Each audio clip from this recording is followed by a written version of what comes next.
오늘 이 시간 하나님께서 우리에게 주신 말씀은 신약성경 요한복음 2장의 말씀입니다.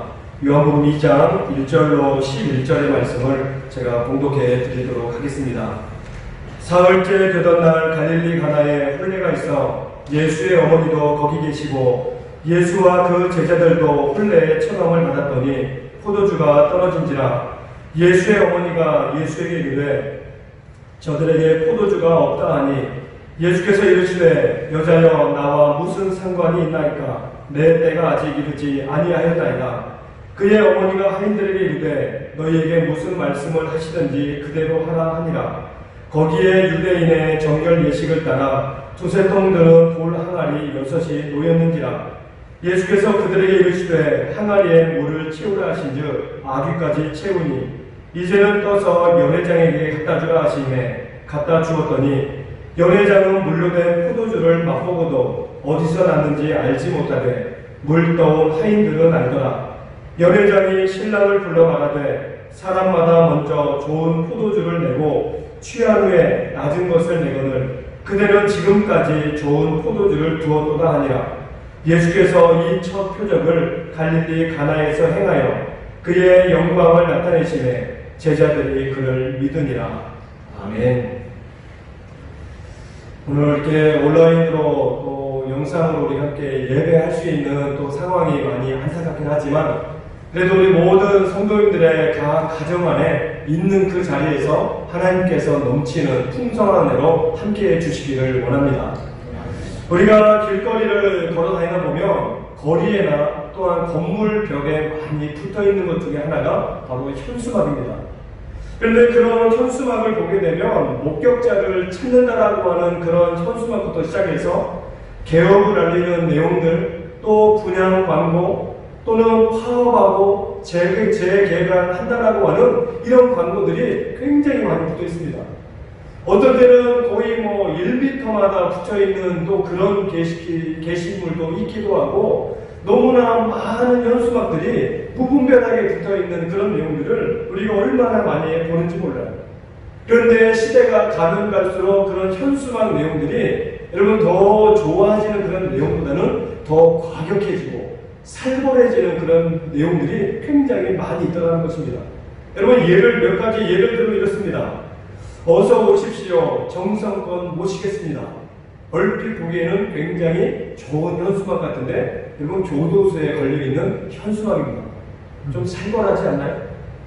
그리고 경기가 너무 어려워서 이 카센터에서 이 걸어놓은 현수막인데 우리 집보다 서비스가 좋고 싼 곳이 있으면 난 죽어버린다. 굉장히 과격합니다. 그리고 그 이외에도 사람을 찾고 또 개를 찾는 여러분 이런 내용들 보게 되면 정말로 내용이 그렇게 막 마음에 와닿기보다는 무슨 저런 현수막을 걸어놓을까 할 정도로 굉장히 살벌하고 과격한 그런 내용들을 많이 담고 있다는 것을 우리가 볼 수 있다는 것이죠. 여러분 이런 현수막의 내용들을 통하여서 우리가 알 수 있는 것은 무엇입니까? 그만큼 우리가 살고 있는 이 사회가 점점 살벌해지고 무서워지고 있다는 것을 반증해주고 있는 내용이라는 거예요. 오늘 본문의 말씀을 보게 되면 이제 왕으로 예수님께서 이 땅에서 처음 사역을 시작하시는 그 첫 사역의 공식 행사의 내용을 우리에게 소개하고 있는 내용이 바로 오늘 본문의 말씀입니다. 그런데 예수님께서 요단강에서 세례를 받으신 다음에 그의 제자들을 부르셨어요. 그리고 그 제자들과 함께 이 가나 혼인잔치에 청함을 받아서 그 잔치 자리에 참여하게 되었는데 오늘 본문에 말씀하고 있는 것처럼 이 물이 변하여 포도주가 되는 이 기적을 행하심으로 바로 예수님의 첫 공식 사역을 시작하셨습니다. 근데 우리가 한 가지 질문이 있습니다. 왜 예수님께서는 많은 여러분 그 사역 가운데 가장 먼저 이 가나 혼인 잔치집에서 물을 가지고 포도주로 바꾸는 그런 사역을 첫 번째로 시작하셨다는 거예요. 우리 여러분 나라의 대통령도 보게 되면 그 대통령들이 가장 이 대통령이 딱 되어 나서 첫 번째 제일 먼저 뭘 하느냐가 굉장히 상징적인 의미를 갖는다는 것이죠. 역대 대통령의 그 행보를 보게 되면 제일 먼저 대통령이 돼서 하는 것 중에 하나는 바로 현충원을 방문하여서 참배하는 그 내용들입니다. 그러니까 그만큼 대통령의 그 첫 번째 사역, 그 첫 번째 일이 무엇이냐다 하는 것은 우리에게 굉장히 상징적으로 중요한 의미를 담고 있다는 거예요. 여러분, 그만큼 예수님에게서도 바로 예수님의 그 첫 번째 사역은 그분께서 뭘 하셨느냐는 우리에게 너무나 중요합니다. 그런데 예수님께서 오늘 본문에서 보시는 것처럼 가나 혼인잔치에 청혼을 받았고 그 첫 사역을 물을 포도주로 바꾸는 그 기적으로 첫 번째 사역을 시작하셨다는 거예요. 여러분, 왜 예수님께서 이렇게 하셨을까요? 그 이유는 바로 예수님께서 이 땅에 오심으로 이루어질 그 하나님의 나라가 무엇인지를 우리에게 명확하게 설명해 주시기 위함이다라고 하는 말씀입니다. 그래서 예수님께서 이 땅에 오셔가지고 첫 번째 하신 말씀 중에 하나는 회개하라, 천국이 가까웠느니라, 그런 말씀이었어요. 바로 이 말씀을 여러분 첫 번째 예수님의 그 메시지로 시작을 하셨다라고 하는 그런 말씀인 것이죠. 여러분, 하나님께서 이 세상을 창조하신 것은 이 땅에 하나님의 나라를 만드시기 위함입니다. 그래서 사람을 당신의 형상으로 지으셨고 당신의 형상대로 지음받은 그 사람들을 하나님의 대리 통치자로 세워서 그들로 하여금 하나님 만들어 놓으신 모든 창조 세계를 다스리고 또 정복하고 그래서 그 모든 세계를 여러분 지배할 수 있는 그 권한을 바로 이 사람에게 허락해 주셨어요. 그런데 여러분, 안타깝게도 하나님께서 대리 통치자로 세워놓은 이 아담과 하와가 범죄함으로 여러분 하나님의 나라가 되지 못하고 그만 중단되고 말았다는 것이죠. 그래서 이제는 하나님께서 이 나라, 여러분 통치가 아닌 이제는 사탄이 그 공중 권세를 잡고 이 땅을 통치하게 되었고, 여러분 예수님께서 이 땅에 오시기 전까지 공중 권세 잡은 그 사탄으로 말미암아 사람들은 죄와 죽음의 올무에 얽매이게 되었고, 그래서 이 사탄으로 말미암아 사람들은 결박당하고 여러분 죽고 멸망시키는 그 일들을 사탄이 해왔다라고 하는 사실입니다. 그리고 이 땅의 사람들은 여러분 이 사탄의 뜻에 따라서 세상의 풍조를 따라 살아가게 되었고 공중 권세 잡은 마귀를 따라 살아가는 그런 삶으로 살아가게 되었다라고 하는 말씀이에요.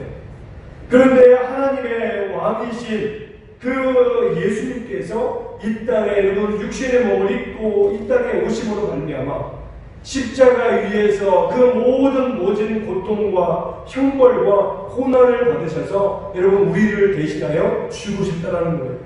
그런데 죽는 것으로 끝나지 않고 여러분 3일 만에 다시 죽은 자 가운데서 살아나심으로 말미암아 사망의 모든 권세를 깨뜨리셨다라고 하는 그 말씀입니다. 그래서 이전까지는 예수님 오기 전까지는 사탄이 거의 무소불위의 이 권세를 가지고 우리 가운데 행하여 왔습니다. 그런데 주님께서 십자가에 달려 죽으심으로 말미암아 우리의 그 모든 죄값을 완벽하게 지불하심으로 이제는 이 땅 가운데 다시 하나님의 나라가 임하기 시작했다는 거예요. 그렇기 때문에 누구든지 예수를 믿기만 하면 이 죄와 죽음의 법에서 해방되고 하나님을 우리 아버지가 부를 수 있는 자녀가 되는 특권까지 우리에게 얻어지게 되었다는 것입니다. 또한 누구든지 믿기만 하면 빛 되신 주님 앞에서 참된 자유를 누리게 되고 하나님의 사랑과 생명을 누리며 살게 되었습니다. 왕이신 예수님이 이 땅에 오심으로 인해서 어둠과 슬픔이 사라지고 가난과 질병이 물러가며 바로 회복과 치유의 역사가 이 땅 가운데 다시 일어나게 된 것입니다. 그런데 우리가 한편으로 생각해보면 하나님의 나라 생각하면 대부분의 많은 사람들은 우리가 죽어서 나는 그런 나라로 인식하는 경우가 많이 있습니다. 여러분, 그러나 성경이 우리에게 말씀하고 있는 하나님의 나라의 거의 100% 가운데 80%는 우리가 이 땅에 살면서 경험하고 누려야 되는 그 하나님의 나라를 말씀하고 있다는 것을 우리가 알아야 된다는 거예요. 오직 성경에서 말씀하고 있는 이 하나님의 나라 20%만이 우리가 죽어서 가게 된 그 하나님의 나라에 대해서 말씀하고 있다는 것입니다. 여러분, 그렇기 때문에 우리는 이 땅에 살면서 마귀가 지배하고 있는 어둠의 나라와 하나님께서 지배하고 계시는 이 하나님의 나라를 바로 알아야 된다는 거예요. 우리가 지금 살고 있는 이 세상이 여러분 어떻습니까? 지금 우리가 이 세상은 공중 권세자는 마귀가 지배하고 있는 그 어둠에 속해 있는 그 세상 속에 살아가고 있어요. 그럼에도 불구하고 우리는 하나님 나라 백성으로서 이 땅에서 살아가고 있다라고 하는 말씀입니다. 여러분, 그렇다면 공중 권세자는 사탄 마귀가 지배하는 나라의 특징은 무엇입니까? 몇 가지가 있는데 어둠과 죽음과 두려움, 미움과 증오, 분열과 온갖 추악, 더러움과 가난과 질병입니다. 여러분, 그러나 반면에 우리의 빛 되시고 왕 되신 생명의 주가 되신 우리 주님께서 다스리시는 이 하나님의 나라의 특징은 무엇입니까? 바로 빛과 생명과 자유함, 담대함과 사랑, 긍휼, 풍성함, 치유와 회복입니다. 바로 이만큼 하나님의 나라가 임하면 여러분, 이 땅 가운데 어둠이 사라진다는 거예요. 아무리 작은 빛이라도 비치게 되면 여러분, 그 칠흑같이 어두운 밤이라 할지라도 그 어둠 가운데 빛이 어둠을 물러가게 한다는 것이죠. 바로 이처럼 생명의 주님이 다스리시면 죽음은 더 이상 우리를 지배할 수가 없게 된다는 하는 말씀입니다. 그래서 하나님의 나라와 이 사탄 마귀의 나라는 굉장히 대조적입니다. 그런 점에서 오늘 본문은 이 하나님의 나라를 우리에게 너무나 잘 표현해주고 있다는 거예요. 하나님의 나라가 어떤 나라이냐? 오늘 본문의 표현들을 하면 여러분 한 단어로 우리가 설명할 수 있는데 바로 잔치입니다. 하나님의 나라는 잔치가 있는 그곳이 바로 하나님의 나라라고 하는 그 말씀이에요. 그래서 우리가 성경을 보게 되면 하나님의 나라를 잔치로 설명할 때가 굉장히 많이 있다는 거예요. 마태복음 22장 22절의 말씀을 보게 되면 천국은 마치 자기 아들을 위하여 혼인잔치를 베푼 어떤 임금과 같으니라. 그리고 또 누가복음 13장 29절에서도 사람들이 동서남북으로부터 와서 하나님의 나라의 잔치에 참여하리니, 여러분, 이 하나님께서 베푸신 그 하나님의 나라에 대해서 잔치로 지금 묘사하고 있는 그 내용들이죠. 그리고 요한계시록 19장 9절의 말씀도 보게 되면 천사가 내게 말하기를 기록하라. 어린 양의 혼인잔치에 청함을 받은 자들은 복이 있도다. 장차 우리가 들어가야 될 그 하나님의 나라를 하나님의 그 어린 양의 혼인잔치로 우리에게 묘사하고 있다라고 하는 말씀입니다. 여러분, 혼인잔치야말로 가장 큰 잔치이고 가장 큰 기쁨이 있는 잔치라고 하는 그런 말씀입니다. 여러분, 뿐만 아니라 오늘 본문의 이 가나 혼인잔치는 하나님 나라의 그 진정한 영성이 어떤 것인가를 우리에게 분명하게 보여주고 있다는 거예요. 예수님이 오시기 이전까지의 여러분 영성은 어떻게 했습니까? 거의 율법적인 영성이었습니다. 그리고 언약 백성들의 영성이었어요. 그런데 예수님께서 오시고 난 이후에는 여러분 어땠습니까? 잔치집에서 물로 포도주를 만드는 기적을 행하심으로 예수님께서 공생애를 시작하셨고, 먹고 마심으로 바리새인들과 요한의 제자들로부터 비난을 받으셨다는 거예요. 그래서 마태복음 9장 14절의 말씀 보게 되면 이런 말씀이 있어요. 그때 요한의 제자들이 예수께 나와 이르되 우리와 바리새인들은 금식하는데 어찌하여 당신의 제자들은 금식하지 아니하나이까? 이 말씀은 지금 요한의 제자들이 지금 예수님에게 질문하고 있는 그 내용입니다. 지금 요한, 지금 우리들과 지금 바리새인들은 금식을 하는데 왜 예수님 당신의 제자들은 금식하지 않냐는 거예요. 왜냐하면 이 당시에 이런 영성은 거의 금욕과 금식 중심의 그런 영성이었거든요. 바로 금욕하고 금식하는 것이 최고의 영성이었고, 이들에게 있어서 믿음과 또 신앙의 표준이 되는 것은 바로 금욕과 금식이었습니다. 그런데 예수님과 예수님의 제자들 보면은 금식하지 않아요. 금욕하지 않습니다. 오히려 잔치집에 가서 먹고 마시고 즐기는 그 모습이 바로 요한의 제자들과 그리고 바리새인들 눈에는 그것이 비난받을 일밖에는 보이지 않았다라고 하는 그 내용입니다. 그래서 지금 본문에서 요한의 제자들이 여러분 그렇게 예수님께 질문을 하실 때 예수님께서도 요한의 제자들에게 이렇게 말씀하세요. 마태복음 9장 17절입니다. 새 포도주를 낡은 가죽부대에 넣지 아니하나니 그렇게 하면 부대가 터져 포도주도 쏟아지고 부대도 버리게 됩니다. 새 포도주는 새 부대에 넣어야 둘이 다 보존되느니라. 여러분 한마디로 무엇입니까? 새 포도주는 새 부대에 넣어야 된다는 거예요. 이제는 율법의 그런 영성의 시대가 아닌 여러분 새로운 시대가 왔다라고 하는 그 말씀을 지금 예수님께서 하시고 있는 것입니다. 지금 새로운 하나님의 나라가 임하였기 때문에 이제는 우리는 하나님 나라에 합당한 신앙생활을 해야 된다는 거예요. 새 언약의 백성들이 옛 언약의 백성들처럼 율법에 매이는 그런 신앙생활을 해서는 안 된다라고 하는 그 말씀을 바로 예수님께서 요한의 제자들에게 해주시고 있는 그런 말씀입니다. 여러분 그런 점에서 하나님의 나라가 임하기 이전의 신앙생활과 하나님 나라가 임한 이후의 신앙생활은 완전히 다르다라고 하는 사실을 우리가 깨달아야 된다는 거예요. 구약의 율법적인 신앙생활이 의식적이고 금식과 금욕주의적인 그런 생활이었다면 하나님 나라가 임한 이 신약시대 이후의 신앙생활은 예수님과 함께 먹고 마시는 잔치가 되어야 된다고 하는 그런 말씀입니다. 여기서 먹고 마신다라고 하는 것은 바로 주님과 친밀한 교제를 말씀하고 있는 그 내용이에요. 그래서 요한계시록 3장 20절의 말씀을 보게 되면 주님께서 우리 안에 들어오시려고 하는 그 목적에 대해서 설명하십니다.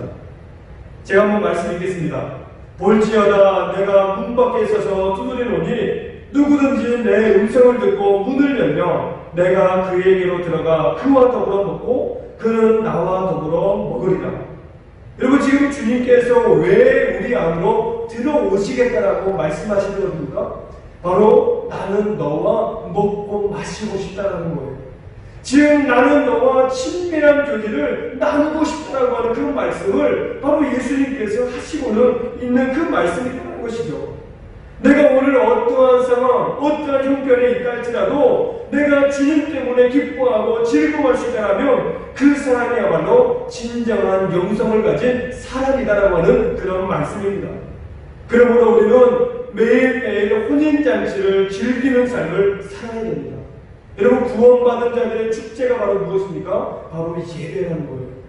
그래서 우리가 매일 드리는 그 모든 예배는 축제 같은 그런 예배가 되어야 된다는 것입니다. 여러분 찬양도 기쁨이 넘치고 기도를 해도 소망이 넘치고 감사가 넘치고 기쁨이 넘치는 그런 기도가 되어야 되고 늘 정말로 말씀을 들어도 우리 안에 기쁨이 가득한 그런 심령이 되어야 된다고 하는 그런 말씀인 것입니다. 그리고 새 언약의 백성들이 드리는 예배는 죄와 죽음이 여러분 해방된 그런 자들의 축제이기 때문에 날마다 우리가 예배를 드릴 때마다 주님의 여러분 그 고난과 그 십자가 묵상에서 늘 우리의 마음이 무겁기만 한 여러분 그런 예배가 아닌 날마다 구원받은 자의 기쁨이 넘치는 축제가 되는 예배가 되어야 된다고 하는 그런 말씀입니다. 오늘 본문의 말씀을 보게 되면 예수님께서 참석하신 그 가나 혼인잔치에 포도주가 떨어지는 일이 발생하게 되었어요. 여러분 잔치집에 포도주가 떨어졌다는 하는 것은 그 잔치의 기쁨이 사라졌다는 겁니다. 이스라엘 나라는 또 결혼식을 하게 되면 한 일주일 정도 잔치를 베풀게 됩니다. 우리는 보통 한 하루면은 다 끝나지 않습니까? 근데 여러분 제주도에서도 보게 되면 제주도 같은 경우는 한 일주일 정도 잔치를 벌인다 하더라고요. 그래서 제주도에 있는 그 모든 방송에 오늘 예를 들어 오늘의 결혼식이면 누구누구 가정이 결혼하면 하면서 거의 일주일 내내 이런 방송에 자막이 쭉 떠오고 또 그 제주도에 사는 모든 분들이 한 번씩은 다 와가지고 잔치에 참여하도록 거의 일주일 정도 잔치를 베푸는 그런 일을 지금도 행하고 있더라고요. 바로 마찬가지로 이스라엘 나라도 여러분 그와 같은 잔치를 행하게 됩니다. 그런데 지금 포도주가 떨어졌다고 하는 것은 아주 큰 문제, 기쁨이 사라졌다고 하는 그런 내용이기도 하기 때문입니다. 만약에 여러분 잔치에 밥이 떨어졌으면 밥이야 빨리 쌀 씻어가지고 밥을 하면 됩니다. 근데 여러분 포도주가 떨어졌다고 하는 것은 이 포도주는 발효의 과정이 필요하기 때문에 여러분 갑작스럽게 포도주를 만들어 낼 수가 없다는 거예요. 많은 믿음의 성도들도 여러분 이 본문의 말씀을 읽어도 이해가 되지 않는다고 하는 분들이 참으로 많습니다. 어떻게 예수님께서 물로 포도주를 만들 수 있느냐는 거예요. 예전에 그 학생들한테 설명할 때 이런 설명을 했거든요. 오늘 이 본문의 말씀을 설명할 때 저번에 지금 잔치에 포도주가 떨어졌는데 막상 예수님께서 와보니까 너무 사람들이 혼란스러워해가지고 오늘 예수님께서 양복 안쪽 주머니에서 통장 하나를 꺼내시면서 야 이거 내가 10년 동안 적금 본 건데 이 적금 빨리 은행 가서 깨워서 오늘 그 포도주 사와라. 그리고 만약에 성경 말씀에 그날 예수님께서 포도주로 한턱 쏘셨더라. 만약에 이렇게 만약에 기록되었더라면 아마 믿지 않을 사람이 없을 거예요. 여러분 그렇지 않으십니까? 그런데 오늘 말씀에서는 전혀 그런 내용 없이 물로 포도주를 만들었다고 하니까 사람들이 믿어지지가 않는 거예요. 그런데 오늘 본문 말씀에서 사람들이 여러분 혼란해하고 막 정말로 주인에게 포도주가 떨어졌다고 막 항의할 때 그 예수님께서 그 자리에 있었을 때 여러분 예수님께서 물로 포도주를 만드는 기적을 행하셨다라고 하는 그 내용이에요. 여러분 생각해 보십시오. 어떻게 예수님께서 물로 포도주를 만드는 기적을 행하실 수 있느냐라고 하는 그 내용이에요. 그런데 하나님께서 기적을 행하시는 데는요 놀랍게도 공식이 있다는 거예요. 그리고 그 공식이 오늘 말씀에는 두 가지로 우리에게 설명해 주고 있습니다. 이 공식은 우리도 이미 익히 알고 있는 그 내용들이에요. 그리고 그 공식은 무엇입니까? 첫 번째는 예수님의 어머니 마리아의 믿음이 있었다는 것입니다. 지금 잔치집에 포도주가 떨어졌다고 하는 그 소식을 들었을 때 예수님의 어머니 마리아는 하인들에게 이렇게 이야기하죠. 예수님이 무슨 말씀을 하시든지 그대로 하라는 거예요. 오늘 보면 5절입니다. 그의 어머니가 하인들에게 이르되 너희에게 무슨 말씀을 하시든지 그대로 하라 하니라. 여러분 이 말씀 우리가 말씀으로 읽을 때는 굉장히 쉬워 보이지만 여러분 결코 쉬운 말씀이 아닙니다. 만약에 우리 성도님들께서 하인이라고 이야기하면 예수님께서 무엇이라도 말씀하시면 여러분 그 말씀대로 다 순종할 수 있으시겠습니까? 만약에 가지고 있는 재산 다 빨아서 오늘 하나님께 바쳐라. 여러분 그렇게 만약에 하신다면 하실 수 있겠어요? 오늘 평소에 여러분 새벽 예배 잘 안 나오시는 분한테 당장 내일부터 새벽 예배 나와라. 이러면 새벽 예배 나올 수 있겠어요? 평소에 우리가 납득이 되지 않고 이해가 되지 않으면 여러분 할 수가 없는 그런 내용들입니다. 그런데 오늘 본문 말씀에서도 보게 되면 예수님의 어머니는 예수님이 어떤 분인지 너무나 잘 알고 있었다는 거예요. 예수님이 어떤 분이시고 예수님께서 이 땅에 왜 오셨는지를 분명하게 아셨기 때문에 지금 어려움이 닥쳤을 때 그 하인들에게 그렇게 말할 수 있는 믿음이 바로 예수님의 어머니 마리아에게 있었다라고 하는 그 내용입니다. 여러분 예수님의 어머니는 예수님을 자기가 낳았잖아요. 그리고 자기 손으로 정말로 그 품 안에 있을 때까지는 예수님을 직접 품으셨던 게 바로 마리아였습니다. 그런데 그 마리아가 여러분 예수님은 그저 평범한 아이가 아니에요. 정말로 인류를 죄에서 구원할 메시아라고 하는 그 아이라는 것을 이 마리아는 알았다는 거예요.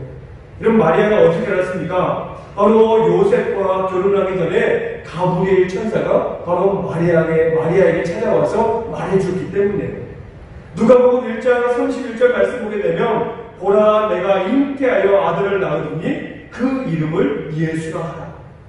여러분 예수님이 어떤 아이인지 지금 내가 누구를 잉태하는지 가브리엘 천사가 분명하게 말씀해 주었어요. 그렇기 때문에 이미 잉태하는 그 순간부터 아이가 자라나는 그 순간까지 이 아이가 어떤 아이고 앞으로 어떤 일을 해야 되는지 너무나 잘 알고 있었다라고 하는 그 내용입니다. 그래서 포도주가 떨어지는 아주 황당한 일이 벌어졌을 때도 연회장을 붙들고 지금 어쩌면 좋냐라고 그리고 쩔쩔대고 그렇게 불안해하지 않았다는 거예요. 대신 포도주가 떨어졌다라고 하는 그 소식을 들었을 때 가장 먼저 예수님에게 찾아가서 이야기했던 그런 오늘 본문의 마리아의 그 모습을 볼 수 있는 것이죠. 그런데 지금 어머니가 찾아와서 아들 예수님에게 지금 포도주가 떨어졌다고 하는 그 말을 전했을 때 여러분 예수님의 반응은 굉장히 싸늘했습니다. 오늘 4절 보세요. 예수께서 이르시되 여자여 나와 무슨 상관이 있나이까 내 때가 아직 이르지 아니하나이다. 지금 예수님께 어머니가 지금 간절하게 요청하고 있는 내용이에요. 그런데 그 어머니의 요청에 대해서 예수님 어떻게 이야기하십니까? 단호하게 거절하셨어요. 다시는 거짓 부탁하지 못하도록 아예 영혼이 남지 못하도록 아주 매정하게 또 단호하게 거절을 하고 있다는 것이죠. 지금 여러분 예수님에게 부탁을 하고 있는 것은요 다른 사람도 아닙니다. 자기 어머니예요. 자기 어머니가 지금 아들에게 그렇게 부탁하는데도 단호하게 거절했다는 거예요. 만약에 보통 사람 같았으면 여러분 예수님께서 이렇게 어머니가 부탁했는지 거절했을 때 아마 내가 다시는 이 사람에게 뭘 부탁하나 봐라. 여러분 그렇게 자존심이 상해서 다시는 그 사람에게 어떤 부탁도 하지 않았을 거예요. 그런데 마리아는 포기하지 않았다는 것이죠. 예수님과는 상관이 없는 이 문제를 계속해서 믿음으로 예수님과 상관이 있는 문제로 만들었다는 거예요. 여러분 그러므로 믿음으로 하인들에게 말했다는 것이죠. 5절 보십시오. 너희에게 무슨 말씀을 하시든지 그대로 하라. 지금 마리아에게 이런 믿음이 있었기 때문에 바로 물이 변화해서 포도주가 되는 기적이 일어났습니다. 사랑하는 성도 여러분, 믿음이라고 하는 것은요 예수님과 상관이 없는 것까지라도 예수님과 상관이 있는 것으로 만들어버리는 능력이 있는 것입니다. 이것이 바로 믿음의 능력이에요. 이것이 또한 하나님의 일하심의 첫 번째 방식입니다. 여러분 그렇다면 예수님께서 행하셨던 그 일하심의 두 번째 방식은 무엇입니까? 바로 순종입니다. 바로 하인들이 예수님의 말씀에 순종을 했어요. 7절의 말씀 보게 되면 돌 항아리에 물을 채우라고 하는 그 말씀. 그때 여러분 하인들은 그 항아리에 거의 이 아구, 즉 이런 그 항아리 거의 꼭대기까지 물을 가득 채웠다는 거예요. 근데 여러분 생각해 보세요. 지금 이 돌 항아리는 어떤 항아리입니까? 6절의 말씀 보게 되면 정결 예식을 따라서 준비된 돌 항아리예요. 요즘 우리가 여름 이 시대에 사람들이 샌들을 얼마나 많이 신고 다닙니까? 특별히 광안리 앞바다 나가면 사람들이 다 슬리퍼를 신거나 샌들을 신고 여러분 그 위에 양말도 안 신었어요. 만약에 여러분이 그 물놀이를 하기 위해서 이 샌들 신고 슬리퍼 신고 바닷가 막 돌아다니다가 여러분 집에 들어오면 그 발로는 집에 그냥 들어올 수가 없습니다. 왜냐하면 손이며 발이며 여러분 잔뜩 흙먼지가 묻어있기 때문이죠. 마찬가지로 이 유대 나라에서는 사람들이 샌들을 많이 신고 다니기 때문에 그 발과 손에 이 흙먼지가 잔뜩 묻어있어요. 그래서 늘 집 입구에는 여러분 손과 발을 씻을 수 있는 이 돌 항아리가 놓여 있었다는 것이죠. 오늘 본문의 이 가나 혼인잔치에서도 사람들이 그 잔치에 들어올 때 손과 발을 씻을 수 있도록 여러분 그 돌 항아리 6개를 입구에 놓고서 사람들로 하여금 씻게 했다는 거예요.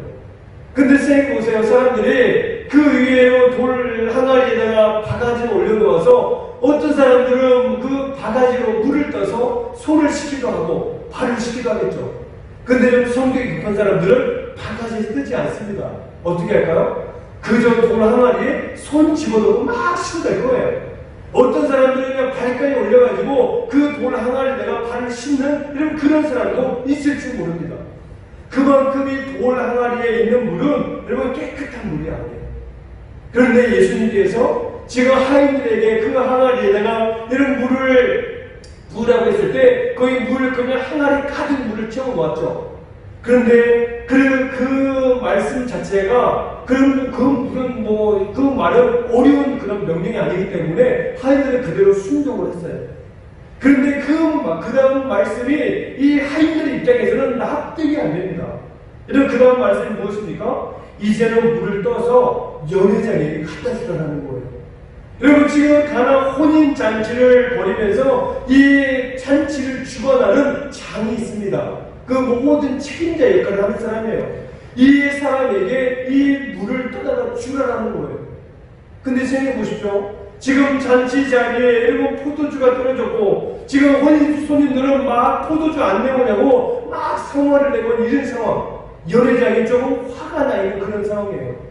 그런데 지금 하인들에게 이 물을 떠서 갖다 주라. 여러분, 물을 떠다 주는 거하고 포도주를 떠다 주는 거하고 여러분 금방 눈으로 확인할 수 여러분 있을까요, 없을까요? 분명 확인할 수가 있습니다. 왜냐하면 물 색깔과 포도주 색깔은 완전히 다르기 때문이에요. 지금 이런 연회장에 잔뜩 좀 화가 나 있는데 포도주를 떠오지 않고 물을 떠다가 이걸 갖다 주면 어떻게 될까요? 그렇지 않고 화가 나 있는데 자, 이게 떠가신다면서 이렇게 한번 보여주면 아마 연회장에는 귀싸대기 맞지 않을까 싶기도 해요. 여러분, 그런데 그럼에도 불구하고 이 하인들이 어떻게 했습니까? 사람들이 혼인집에 들어오면서 손 씻고 발 씻었던 그 물이 여러분 그 떠다가 연회장에 갖다 주었다는 거예요. 그런데 구절의 말씀 보게 되면 놀라운 일이 펼쳐집니다. 연회장은 물로 된 포도주를 맛보고도 어디서 났는지 알지 못하되 물떠온 하인들은 알더라. 여러분, 물이 연회장의 손에 들려지는 순간에 무엇으로 바뀌었습니까? 포도주로 바뀌어졌다는 거예요. 구절의 말씀 보게 되면 이 포도주가 어느 순간에 물이 포도주로 바뀌었는지 우리에게 말씀해주고 있다는 거예요. 분명 하인들도 물을 떠가지고 가면서 지금 보았을 거예요. 왜냐하면 물과 포도주는 분명 색깔 자체가 다르기 때문이죠. 하인들이 물을 떠서 연회장에게 지금 연회장까지 가지고 갈 때는 아직까지는 물이었어요. 그런데 그 물이 연회장의 손에 들려지는 순간에 여러분 어떻게 되었습니까? 포도주로 바뀌었다는 거예요. 연회장은 알지 못했어요. 그런데 여러분 누구만 알았다라고 성경은 말씀하고 있나요? 바로 순종한 하인들만 알았다라고 성경은 말씀하고 있습니다.